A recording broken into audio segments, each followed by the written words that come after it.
வணக்கம். இன்றைக்கி வந்து தால்வாத் பேடா எப்படி செய்யலான்றதை பார்க்கலாம். அதுக்கு வந்து மில்க் பவுடர் 1 கப்பு, சுகர் வந்து 1 கப்பு வந்து நம்ம பவுடர் பண்ணி வச்சுருக்கோம். 1/2 கப்பு மில்க் எடுத்து வச்சுருக்கோம். கீ வந்து தேவைக்கு உண்டானது போட்டுடலாம். இப்போ வந்து இதை வந்து ஃப்ரை பண்ணிக்கலாம். பால் பவுடர் வந்து கீ போட்டு ஃப்ரை பண்ணிக்கலாம். வாங்க பார்க்கலாம். பற்ற வச்சாச்சு. இப்போ கடாயில் வந்து 1 ஸ்பூன் கீ போட்டுக்கலாம்.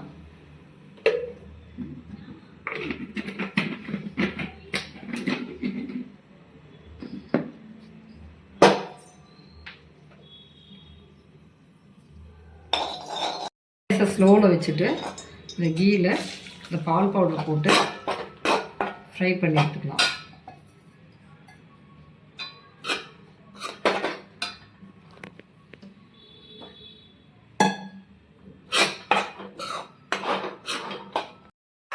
இப்போ நம்ம வந்து வறுத்தாச்சு.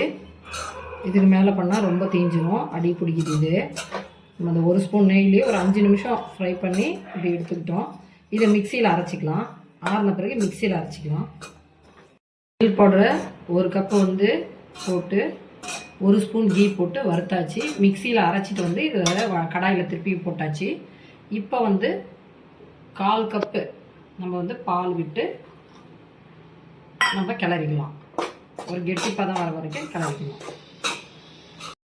பாருங்கள், ஒரு 1/4 கப்பு, அதாவது ஒரு 3-4 ஸ்பூன் தான் விட்டுருக்கேன். பால் 4 ஸ்பூன் அளவு தான் விட்டேன்.